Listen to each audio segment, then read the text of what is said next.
इस वक्त की बड़ी खबर आपको बता दें, रूस का बड़ा मिशन लूना 25 वो फेल हो गया है। ये बड़ी खबर इस वक्त की, रूस की मीडिया के हवाले से इस वक्त बड़ी खबर आ रही है। अपने मिशन मून में फेल हो गई है रोसमोसकॉस जो एजेंसी है। आपको बताएं कि लूना 25 के क्रैश होने की जो खबर है वो रूसी मीडिया के हवाले से मिल रही है। 11 अगस्त को लॉन्च किया गया था लूना 25 को। ये बड़ी खबर इस वक्त की, और चंद्रमा की सतह पर टकराने की वजह से लूना 25 क्रैश हो चुका है। तकनीकी खराबी इसके पीछे वजह बताई जा रही है। आपको बताएं कि 19 अगस्त को जो संपर्क है वो लूना 25 से टूटा था। ऑर्बिट बदलने के दौरान जो तकनीकी खराबी है वो लूना 25 में आई थी, और इसके बाद अब जानकारी ये मिल रही है कि लूना 25 जिस मिशन पर निकला था उसमें वो फेल हो चुका है। लूना 25 चंद्रमा की सतह पर क्रैश हो चुका है।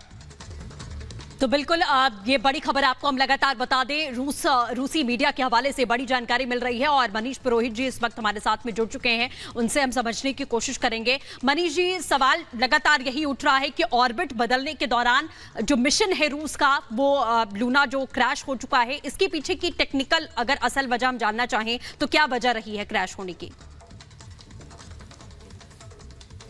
देखिए, सबसे पहले तो ये एक बहुत ही अनफॉर्चुनेट इवेंट है। अब देखिए होता क्या, बताता हूँ मैं आपको। जब हम किसी प्लेनेट के चारों तरफ घूम रहे होते हैं, लेट्स टेक आवर एग्जांपल, अपन चंद्रयान 3 की बात करें तो चंद्रयान 3 के केस में हमने डीबूस्ट किया था, है ना। तो डीबूस्ट का जो प्रोसेस था, कल वही प्रोसेस लूना 25 के लिए किया जा रहा था।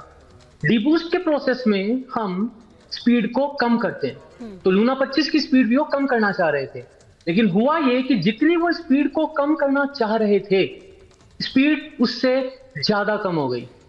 अब स्पीड अगर ज्यादा कम हो गई तो फिजिक्स का एक सिंपल रूल है, वो ये कहता है कि जब कोई भी सैटेलाइट किसी पर्टिकुलर सेलेस्टियल बॉडी के चारों तरफ घूमता है तो उसकी एक पर्टिकुलर स्पीड की रिक्वायरमेंट है। अगर उस स्पीड उससे ज्यादा कम हुई तो वो जाकर सतह पर टकरा जाएगा। अब जिस तरीके से जो ऑफिशियल स्टेटमेंट आया है तो वो यही हिंट कर रहा है कि जो कैलकुलेशन करी गई होगी ना कि हमें कितनी देर तक इंजन को फायर करना है, कितना हमें थ्रस्ट जनरेट करना है, कितना हमें डीबूस्ट करना है, वो कैलकुलेशन में या तो कहीं ना कहीं कुछ ग्लिच हुआ है और वो थोड़ा ज्यादा ही डीबूस्ट कर गए, जिसके चलते जो लूना 25 की स्पीड थी वो इतनी कम हो गई कि वो घूमकर 18 किलोमीटर वाले ऑर्बिट में आ पाता, उससे पहले ही वो चांद पे जाके टकरा गया और वो क्रैश लैंड कर गया।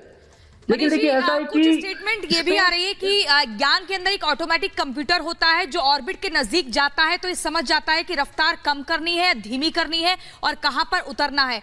तो वहां पर क्या तकनीकी फॉल्ट हुआ? कुछ ये भी राय आ रही है कि डेटा एनालिसिस में भी कहीं ना कहीं चूक हुई है। देखिए एक्चुअली अभी उस ऑटो फेज में तो गए नहीं थे अपन, ये तो नीचे से एक कमांड फायर करी गई थी। ये कमांड ऐसी थी जो हम ग्राउंड स्टेशन से फायर करते हैं। अभी ऑटो फेज चालू नहीं हुआ था। ऑटो फेज चालू होता है जब हम सेकेंड डीबूस्टिंग के बाद लैंडिंग मैन्यूवर्स में आ जाते हैं। जैसा कि अपन चंद्रयान 3 के लिए जब 23 तारीख को करेंगे तो उस वक्त जब हम वो 25 किलोमीटर से एकदम लैंडिंग के प्रोसेस में जाएंगे ना, वो कंप्लीटली ऑटोमेटेड होता है। लेकिन जो हमने जैसे डीबूस्ट करा था, जो हमने 18 और 20 तारीख को किया था, वो डीबूस्ट की कमांड हम रन करते हैं, मतलब वो ग्राउंड स्टेशन से कमांड रन की जाती है। वो कैलकुलेटेड होती है कंप्लीटली, टोटली उसके अंदर पूरी प्रॉपर मैथमेटिक्स एंड फिजिक्स लगती है, कैलकुलेट किया जाता है, जिसको हम डेल्टा अप्रोच कहते हैं। अब डेल्टा अप्रोच को मैं आम भाषा में समझाना चाहूं तो ऐसा है कि आप इसको समझिए, मान लीजिए मेरे पास 10 रुपए हैं और उसके अंदर मैं 10% का चेंज करना चाहता हूं। तो 10 रुपए में अगर मैं 10% का चेंज करता हूं तो मुझे घटाता हूं तो 9 रुपए मिलेंगे। लेकिन अगर मैं 100 रुपए में 10% का चेंज करूंगा तो मुझे 90 मिलेंगे। तो डेल्टा चेंज कितना हुआ? एक केस में 1 यूनिट का हुआ, दूसरे केस में 10 यूनिट का हुआ। अब जब हम यहाँ पे डीबूस्ट करते हैं तो उस डेल्टा अप्रोच की कैलकुलेशन करी जाती है कि कितना फ्यूल बचा हुआ है, हमारी स्पीड कितनी है, हम कितना ऊपर हैं, हम किस ऑर्बिट में जाना चाहते हैं। उसके हिसाब से कैलकुलेट किया जाता है कि कितने थ्रस्टर्स को फायर करना पड़ेगा, क्या पूरे जोर पे फायर करेंगे, कितनी देर तक फायर करेंगे, कि 10 सेकंड, 20 सेकंड, 25 सेकंड फायर करना है। उस कैलकुलेशन में कहीं ना कहीं ये ग्लिच हुआ कि वो जो कैलकुलेशन थी उसमें डेल्टा अप्रोच की जो हमें वैल्यू मिलनी थी, जो डेल्टा की वैल्यू मिलनी थी, वो बहुत ज्यादा घट गई, जिसके चलते जो फाइनल वेलोसिटी थी वो जितनी हमें चाहिए थी कि लूना घूमकर 18 किलोमीटर वाली ऑर्बिट में आ जाए, वो उससे इतनी कम हो गई कि लूना चांद के ऊपर जाके टकरा गई।